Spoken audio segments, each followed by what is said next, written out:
Hello, I'm the Resolute Cartographer, and this is the 167th video of my Fallout 76 Surveyal series, and here we are at Metal Dome. Taking a look at the map, we are to the north of Fort Atlas and to the west of the railroad track here. So, this is a location that has been built up since Steel Rain launched. There are now NPCs here. You can't really talk to them or anything because this location is not yet done. Now, unfortunately, I didn't capture it before. The NPCs haven't always been here. The place hasn't been always as built up as it is now, but we're getting it now before the event actually launches this summer. It's currently April of 2022 when I record this, so hopefully in the summer of 2022 we're going to get the full event here. I believe that this arena here is going to be used for fighting robots, but we'll of course see. Now, the people you see walking around here are Rust Eagles. They are an offshoot of the Blood Eagles, but we'll see more about that here soon. Now, along with the Rust Eagles, there are a few Rad Roaches, but other than that, this place is enemy-free. So, the only other threat is a single trap, but we'll see that as well. Well, there are actually multiple traps, but only one you can actually accidentally trip yourself. So, along with that, there are also wild carrot flowers, blackberries, glowing resin, firecracker berries, and aster. So, why don't we take a look around here? This person keeps dropping off this ledge every single time they come around here. Alright, so why don't we back up a little bit and get a really good look at this site here. There's Fort Atlas down there. Top of the world. So, alright, so we've got this big dome here. Now, along with that, we've got a bunch of stuff, walkways and that kind of stuff going around it. There's also the two train cars here that you can get into. And the rest of it's just a coal train going past. Now, they also have these big cranes here up above it. Not exactly sure what's going on with those. Maybe they were just used to actually build the dome in the first place, but anyway, we'll see more of this, but I just wanted to give you a general layout of the area. So let's drop back down. We'll start here. We have the power armor workstation, a container of ammunition, a container of junk, and some more junk lying around. Now we can check out the interior of this, where we have a weapons workbench, an armor workbench, a container of junk, and just a bunch of clutter. Now why don't we try to talk to a Rust Eagle here. Like I said, you can't even really interact with them. They don't even acknowledge you. So, if we come up this way, got another one of these cars. We got some bottles here, but not actually anything you can drink. Some more junk. Some more junk over here. Well, actually, this is all just clutter. Alright, now, a couple of things you can harvest are up here. There's some blackberries. We got the engine here for the train. And right here on the other side, firecracker berries. Okay, so I'm just going to jump back over the train. And we'll head back down towards the site. Okay. So we've pretty much checked out the outermost section of this place now, so why don't we head in? We'll head to the top of the floor of this platform here.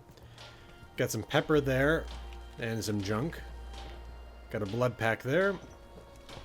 We can head back over here, and we can now go down to the ground level. Actually, not really ground. Well, this is the ground level, but I was going to talk about the next level down to this. So we can come in here. More robot parts. Got a note right here. Killbot inventory list. Killbot parts inventory. Buzzsaw compiled a list of robot parts needed to create these killbots he told us about. We found some Robco crates full of odds and ends on one of the train cars. It's a good start, but this is the list of what we need to get them finished up. Protectron arms, legs and torso, Mr. Handy arms, iBots, lots of iBots, Assaultron legs and torso, SentryBot circuit boards, explosives, fusion cores, human skulls, metal spikes, black spray paint, potential names for the killbots, Harvestron, Diebot, Mr. Killmeister, and Persuadatron. Okay. Anyway, along with that, some more junk, and then this duffel bag here, which probably has ammo or cash in it, depending on what spawns in there. Got some more junk here, and actually some wine. But along with that, Blood Eagle Code.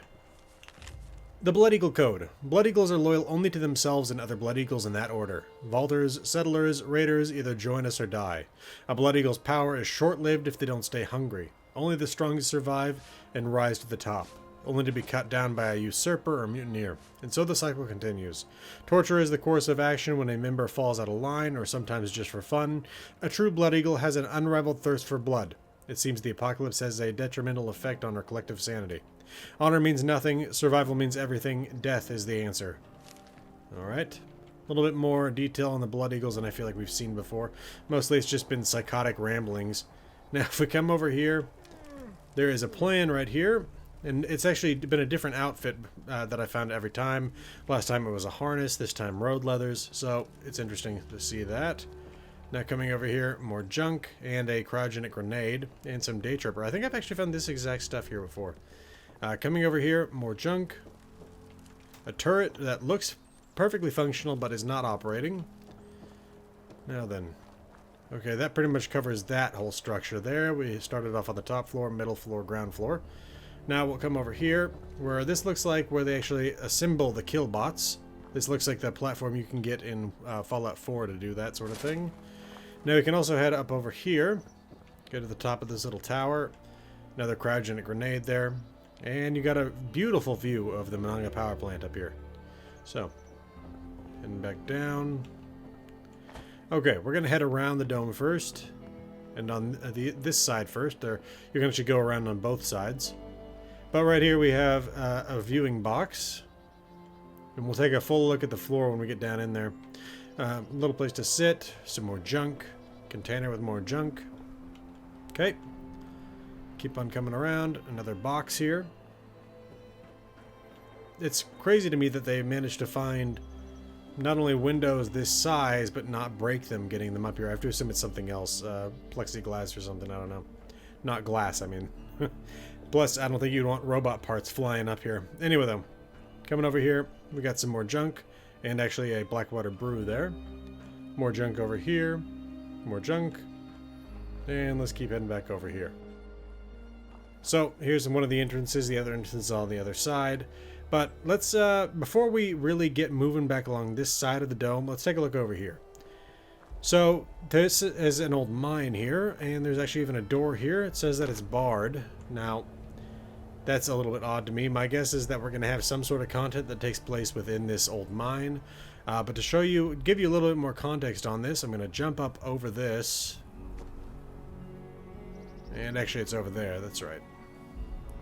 So these are mines that are in the hills over Menanga. I found these originally when I was doing my lore video on Menanga. But yeah, they're all sealed up. On this side as well. Firecracker berries there. And this mine track runs all the way around over here.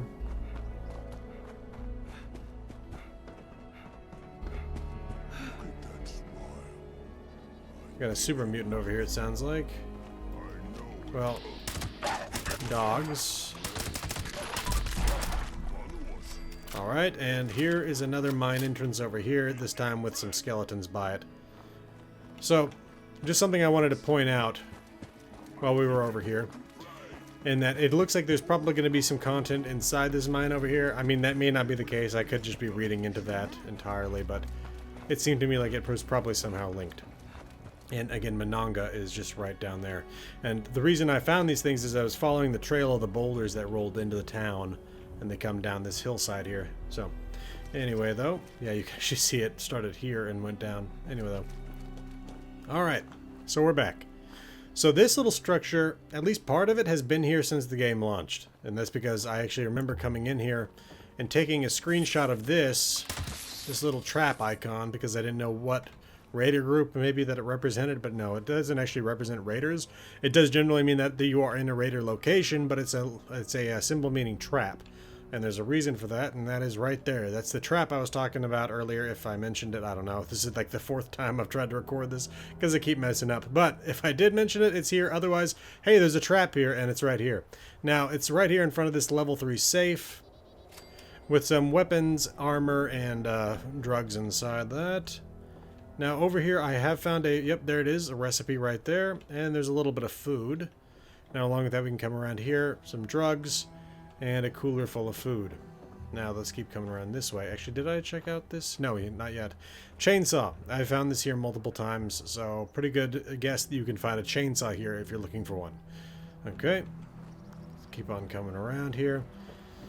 And we've got a double layer here. Ground floor, we got some ammunition, some seats, a fridge with some booze. Alright. And we can also head up, up here. And we have a little throne here. Some ammunition and some drugs there. But there's also the activate flamethrowers plunger here.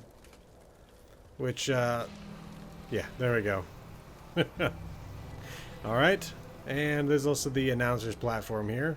Kind of strange they would put that on glass, but I guess that gives a better view to the guy sitting up here. Anyway, though, let's head over this way. I'm realizing there's something I've... Oh, yeah. Okay. Something I forgot to show you, and I remembered it because there's a gun involved. We checked out the ground floor of this, but we did not go upstairs. Okay. And right here is the gun I was thinking about, the combat sniper rifle. You can also potentially find some ammo here in this and up on top of this. But along with that, some right over here and some binoculars. So, something to keep in mind.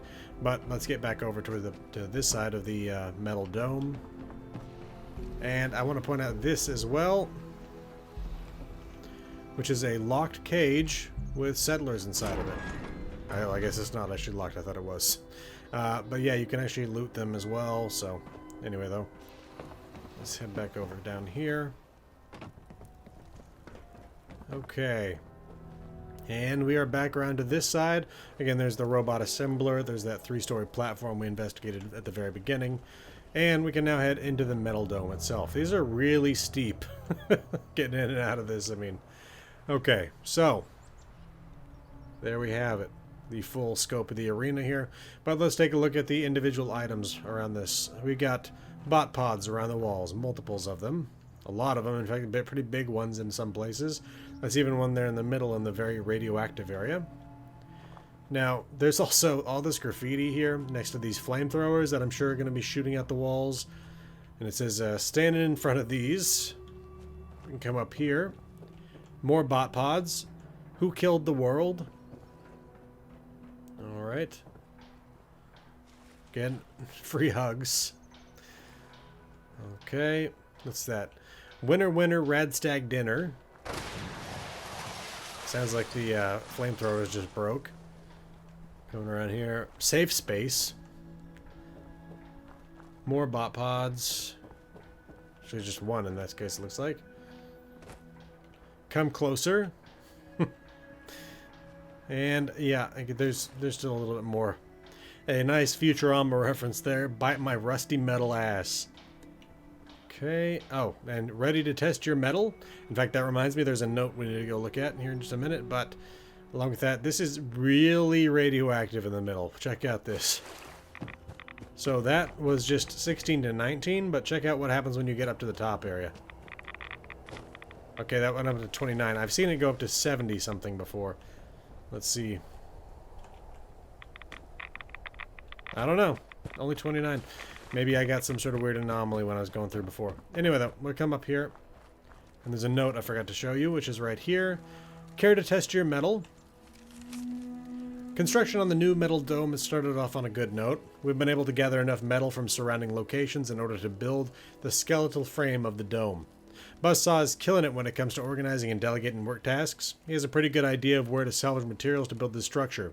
His latest request is to hit a high school and grab some stadium speakers for the dome. Buzzsaw has also been talking about breaking off from the Blood Eagles and forming a new faction, calling it Rust Eagles or something. Turning the metal dome into some kind of tournament for all to join. So there you go. That's your explanation of why the Rust Eagles are here, because they are a split-off faction of the Blood Eagles. And they intend to actually let everybody into this contest, not just other Blood Eagles. Alright, well, why don't I show you the full list of all the loot and junk you can find here at this location.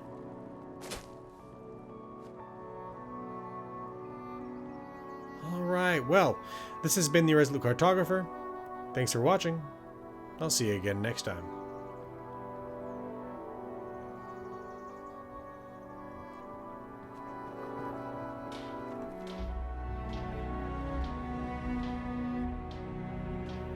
That is a graphical anomaly.